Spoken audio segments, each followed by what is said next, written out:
Halo PV.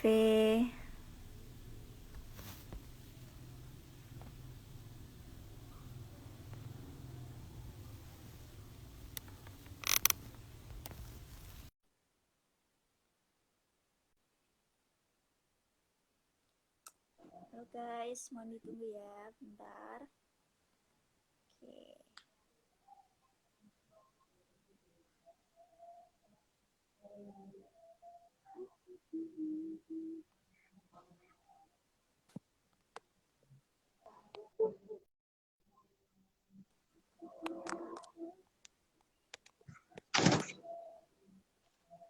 Halo Maidi.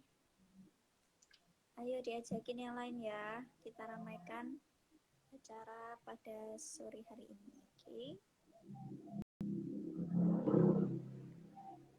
Thank you, Dede. Oke, kita tunggu. Tepat pukul 17.00 akan kita mulai diskusinya.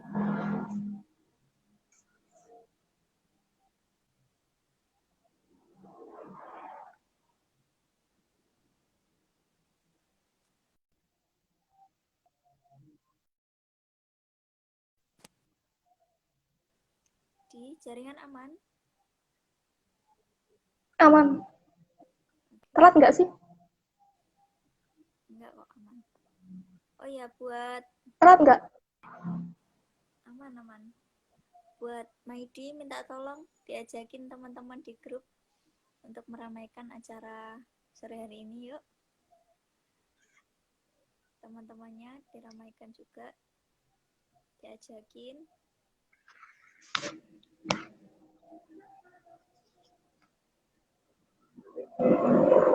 Udah pas ya di jam 5.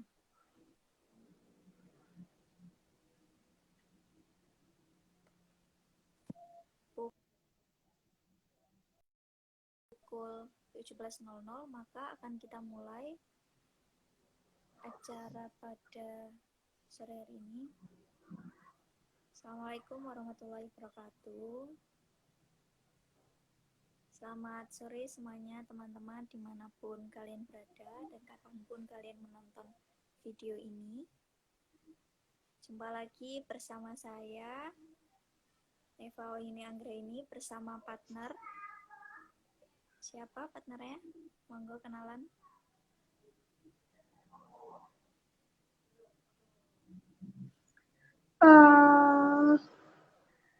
Kenalin, aku partnernya Neva, Diana Pratiwi. Oke, ya teman-teman, perkenalkan kami merupakan mahasiswa sosiologi FISIP UPI angkatan 2017 dan sekarang sedang menjadi tentor di Alodi Bimbingan.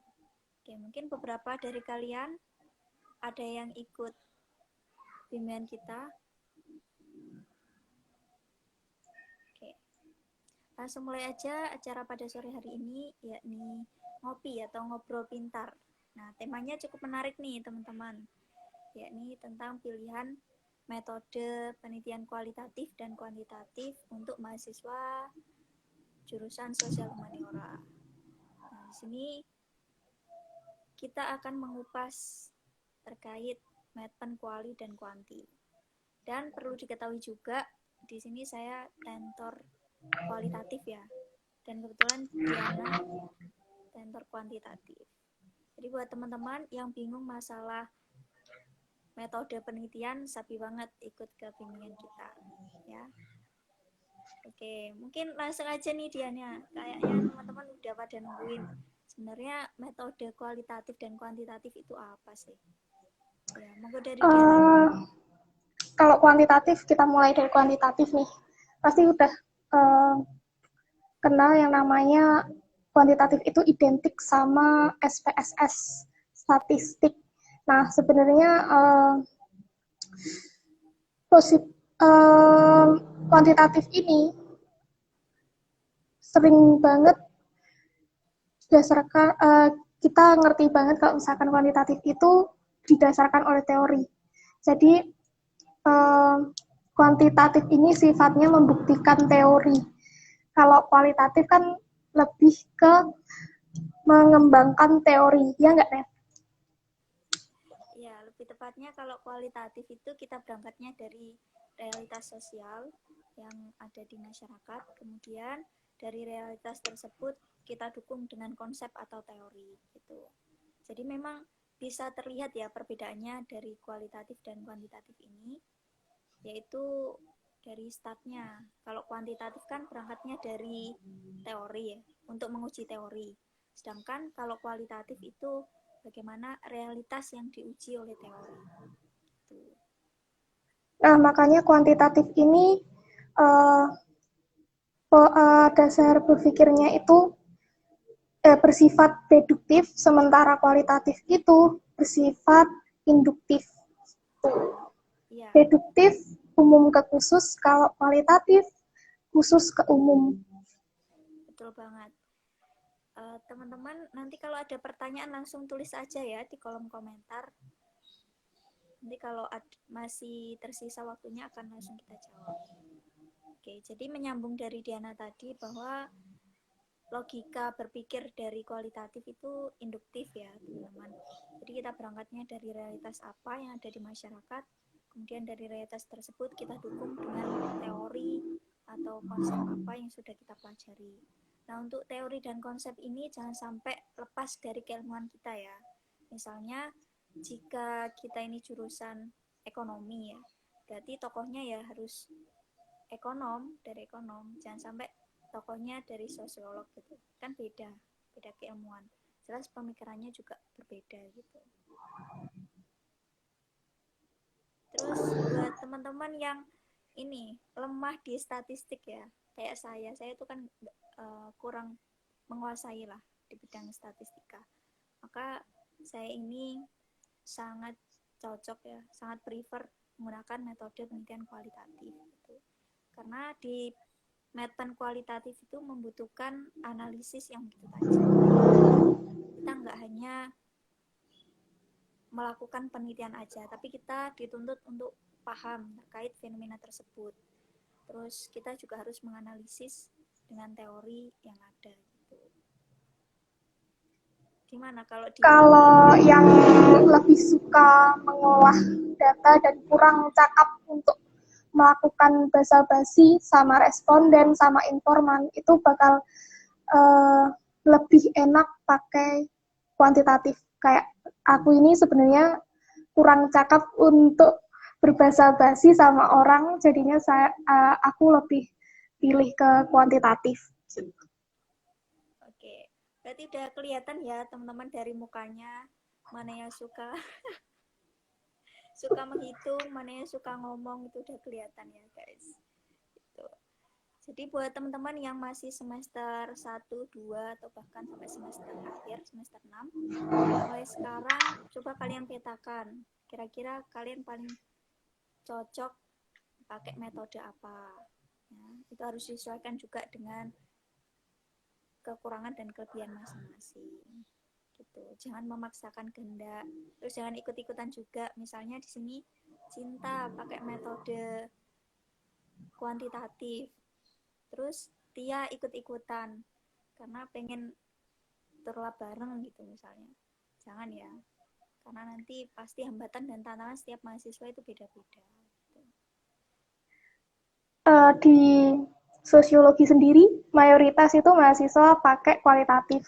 Entah itu memang karena suka kualitatif atau karena uh, merasa lebih mudah kualitatif dan kurang suka berurusan dengan statistik dan SPSS.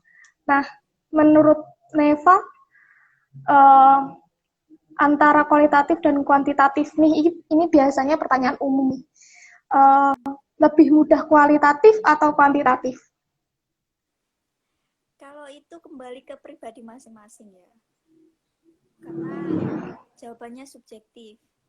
Nah, kalau pertanyaannya diajukan ke saya, menurut saya lebih mudah kualitatif. Karena kita nggak perlu ngitung SPSS, terus nggak perlu nyebar kuesioner, dan informan kita itu bisa dibilang sedikit ya daripada kuantitatif. Kalau kuanti kan sampai puluhan, 50 bahkan 100-an ya bisa ya di. Jangan kalau kualitatif Bisa. tuh nggak ada minimal maksimal penentuan informan tuh nggak ada. Itu 2 informan aja bisa kok jadi sumber penelitian. Dulu kalau skripsiku itu ada 11 informan. Ini tuh sesuai dengan kebutuhan masing-masing. Oh ya Diana, mungkin teman-teman masih bingung SPSS itu apa? Ini bisa dijelaskan. Nah, SPSS itu aplikasi untuk mengolah data kuesioner uh, yang nanti hasil outputnya itu biasanya digunakan di bab 4 atau bab 5. Nah, dari hasil output SPSS itu, kita bakal menganalisis, mendeskripsikan hasil yang berupa data angka gitu. Oke, ribet nggak Diana? Ngolah data pakai SPSS? Kalau sudah biasa, nggak akan ribet, tapi pasti ada susahnya.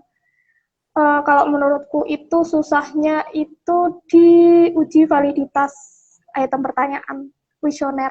Nah itu benar-benar kalau misal kan kalau deskripsi harus semua item pertanyaan harus valid. Nah itu gunanya nanti uji coba dan kawan-kawan. Kalau nggak valid jelas kalau di deskripsi itu nggak bisa lolos. Oke, Harus kalau sampai nggak valid. valid, ngulang lagi atau gimana Diana? Gimana? Kalau misalnya datanya itu nggak valid, berarti harus nyebar kuesioner lagi atau kayak gimana? Kan uji validitas itu dilakukan setelah uji coba. Misalkan pakai 10 responden atau 20 responden. Nah, dari 10 atau 20 responden itu nanti dilakukan uji coba, terus uji validitas. Kalau misalkan ada yang nggak valid, itu ada beberapa solusi, yaitu mengubah pertanyaan kuesioner dan pilihan kuesioner, pilihan jawaban di kuesioner. Terus yang kedua itu bisa menghapus pertanyaan yang nggak valid itu. Oke, ribet ya sih pakai kuanti? Ini ada Lutfi Mai. Kebetulan Lutfi Mai adalah peserta bimbingan Alodi, ya, pakai Medpen kuanti. Gimana Mai? Susah nggak pakai kuanti? Susah. Aduh. Kalau menurutku, kalau dibilang susah atau nggak pakai kuanti, susahnya itu di awal kalau kuantitatif. Karena harus menyesuaikan teori atau konsep, terus membuat item pertanyaan, menurunkan indikator, terus item pertanyaan, buat kuesioner. Menurutku susah di awal kuantitatif itu. Kalau kualitatif, susahnya di mana? Oke, kalau kalau kualitatif itu susahnya di akhir. Kebalikannya kuali ya. Karena kalau kualitatif kan kita langsung berangkat dari realitas yang ada di lapangan. Misalnya teman-teman tertarik untuk mengkaji dampak pandemi COVID-19 pada sektor perekonomian UMKM di Indonesia. Nah, gampang kan? Udah kelihatan kan akar masalahnya apa. Terus tinggal cari aja konsep atau teori yang relevan dengan fenomena tersebut. Nah, kalau udah jadi proposalnya bab 1 sampai 3, nanti kan teman-teman harus turun lapang ya. Nah, turun lapang terus wawancara. Nah, di bagian analisis data itu yang sangat ribet ya, sangat susah juga di kuali. Jadi seorang peneliti kualitatif itu diharapkan mempunyai kemampuan menganalisis secara tajam. Terus kita juga harus pinter ngarang kalimat gitu. Harus Mengolah pinter-pinter. kalimat ini. Iya, mengolah kalimat. Terus harus pinter-pinter juga menganalisis fenomena, ngaitin antara fenomena dengan teorinya itu cocok atau enggak gitu. Dan yang paling penting adalah harus pinter-pinter parafrase. Karena kualitatif kan full ya, full teks gitu. Walaupun ada 1-2 gambar dan tabel, tapi di situ kalau kita nggak mencantumkan sumber, maka bisa aja langsung kedetek plagiasi. Itu sangat merugikan ya kalau kedetek plagiasi. Kalau menurut Neva, mengenai waktu nih, waktu penelitian, lebih kalau penelitian kualitatif itu fleksibel nggak sih waktu penelitiannya, atau harus terus melakukan pendekatan, terus menjalin relasi sama informan gitu? Ya bertahap, karena kualitatif kan nanti butuhnya data secara mendalam ya, penggalian data secara mendalam.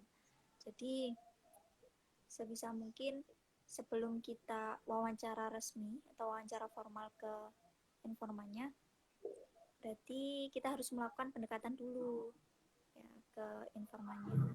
Pendekatan itu bisa secara formal atau informal. Misalnya teman-teman pengen ngobrol, sharing dulu dengan informannya itu apa, di luar konteks penelitian ya. Supaya apa? Supaya sense of belongingnya itu dapat. Jadi nanti informan bisa menyampaikan informasinya itu secara detail, nggak sungkan. Kan ada informan yang sungkan karena nggak kenal dengan kita.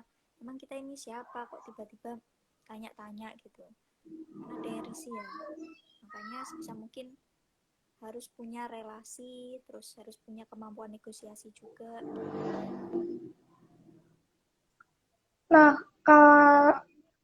gitu berbeda banget sama kuantitatif. Nah, kalau kuantitatif itu kan peneliti nggak harus memiliki kedekatan sama responden, malah objektivitasnya itu dibutuhkan kalau di kuantitatif. Selain itu juga karena nggak perlu ada kedekatan antara peneliti sama responden, jadi menurutku pengambilan data ataupun melakukan penelitian ini waktunya bisa lebih singkat, lebih fleksibel juga. Iya, kan tinggal nyebar kuesioner aja ya di. Sedangkan kualitatif kan harus tanya-tanya secara mendalam. Dulu ya sekedar cerita, pas saat saya turun lapang, satu informan itu ngobrolnya bisa sampai 1 jam, 1,5 jam gitu. Lama banget. Karena Kak, kuantitatif cuma beberapa menit.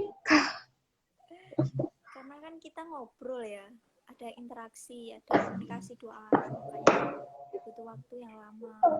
Apalagi kalau pertanyaan kita itu banyak gitu.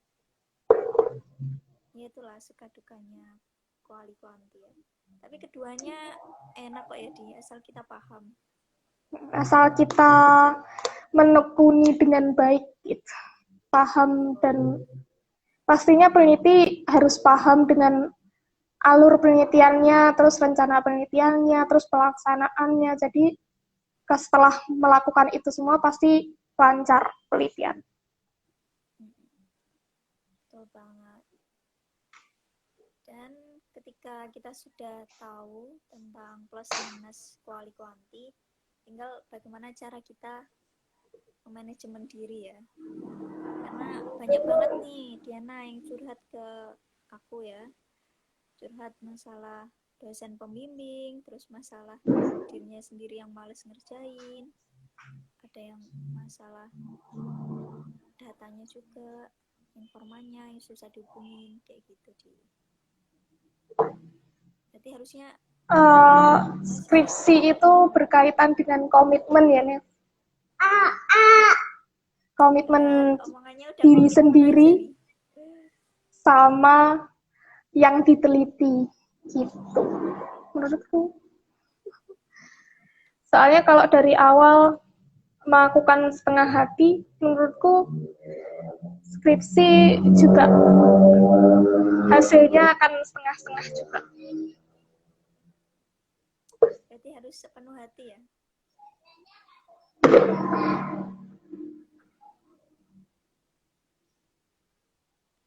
Oke, selain sepenuh hati nih Di, untuk menangani masalah human error, misalnya kayak salah input data, terus kurang tepat cara analisisnya, itu tips dari kamu gimana Di? Gimana? Tips mengatasi human error dalam olah data.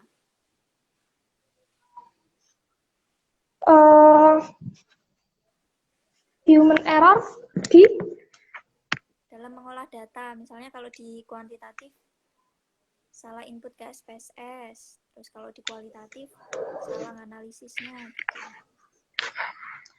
Biasanya human error di kuantitatif itu input data, terus sama apa ya? Biasanya input data sih yang paling meribetkan, soalnya kalau misalkan dari awal aja salah, nanti pengolahan terus hasil output SPSS itu juga pasti salah.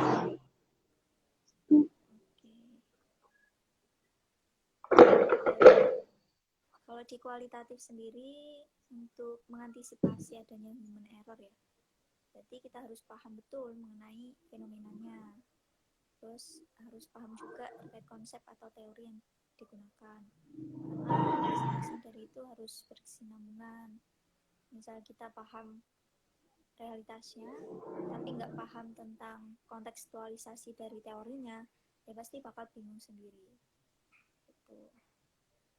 Dan kadang kebanyakan mahasiswa itu bingung padahal dia udah turun lapang ya, terus bingung cara ngolah datanya itu gimana, cara nulis bab 5-nya itu gimana, bab pembahasan.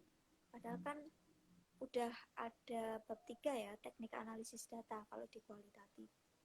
Nah itu tinggal kita implementasikan aja, ada tahapannya itu, udah ada langkah-langkahnya juga. Gitu.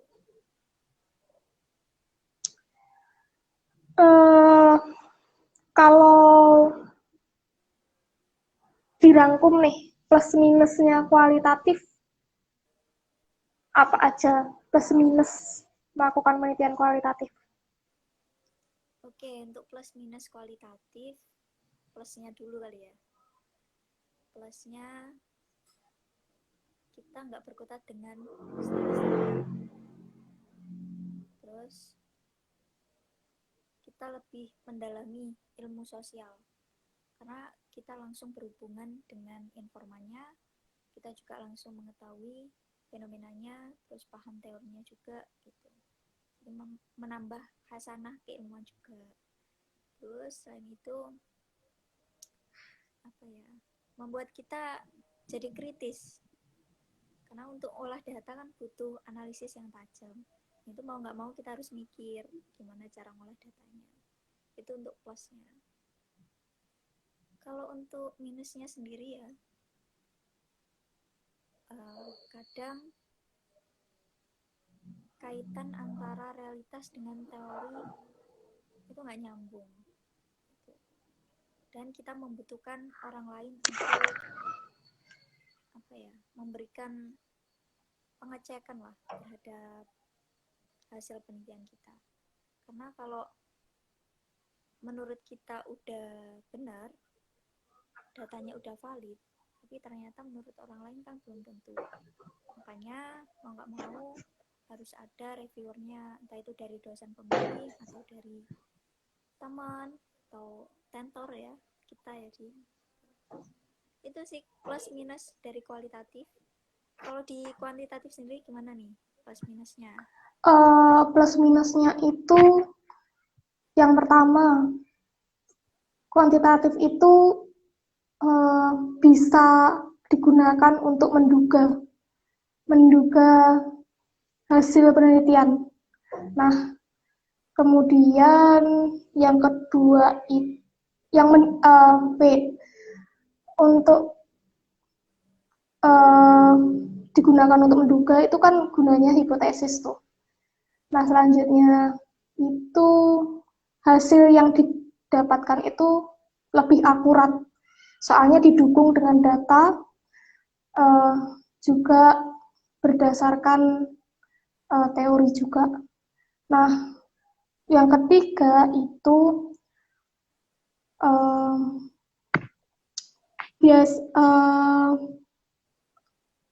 kuantitatif itu bisa digunakan untuk mengukur hubungan dua variabel atau lebih,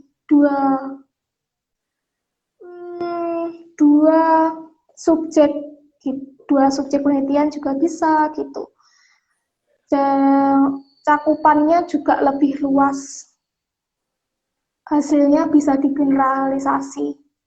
Nah, yang paling plus nih, penelitian kuantitatif itu biasanya berlangsung lebih singkat, lebih cepat dibandingkan kualitatif. Nah, kalau minusnya itu penelitian itu awalnya didasari dengan asumsi. Jadi asumsi peneliti yang kemudian dibuktikan dengan data. Nah, kalau yang kedua itu kayak yang udah dibilang Neva, responden itu nggak boleh lebih sedikit dari 30 orang. Kalau misalkan populasi atau sampelnya itu lebih dari 30 orang, itu nggak bisa diolah, nggak bisa diambil datanya. Nah, yang ketiga itu instrumen penelitian, yaitu kuesionernya itu wajib valid pada semua item pertanyaannya. Itu yang benar-benar minus menurutku. Oh iya, terakhir nih, yang paling penting minusnya itu semuanya udah direncanakan di awal proposal, teori, variabelnya, indikatornya, item pertanyaannya itu ditentukan di awal. Jadi kalau misalkan di tengah-tengah teori itu misalkan nggak cocok, nggak sesuai, kita harus bongkar dari awal gitu. Oke, ternyata cukup ribet ya, baik kuali atau kuanti. Tapi kalau kita paham terkait penyusunannya, terkait substansinya, pasti kita bisa mengerjakan. Dan ya lancar lah skripsinya. Karena skripsi yang bagus itu adalah skripsi yang selesai, teman-teman. Oke, karena sudah masuk waktu maghrib juga, mungkin bisa kita cukupkan dulu Diana diskusi pada sore hari ini, dan akan kita sambung ke diskusi series 2 yang akan datang.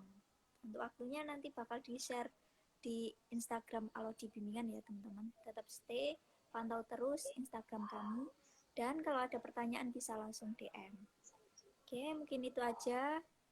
Dan jangan lupa teman-teman, buat kalian yang masih bingung masalah metode penelitian, yang bingung terkait penyusunan skripsi, butuh pencerahan, ya pencerahan kayak apa? Butuh bimbingan, sapi banget ikut bimbingan kita di Alodi Bimbingan. Banyak banget ya benefitnya, teman-teman bisa cek sendiri di Instagram kami. Sudah ada testimoninya juga. Kalau kalian masih ragu, langsung aja kepoin. Oke? Ya, itu aja dari kami. Nantikan ngopi series selanjutnya.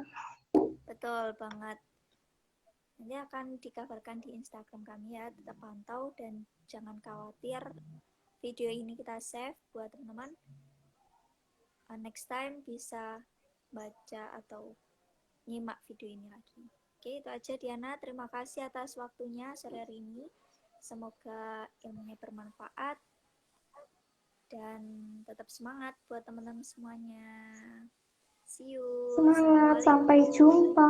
Waalaikumsalam.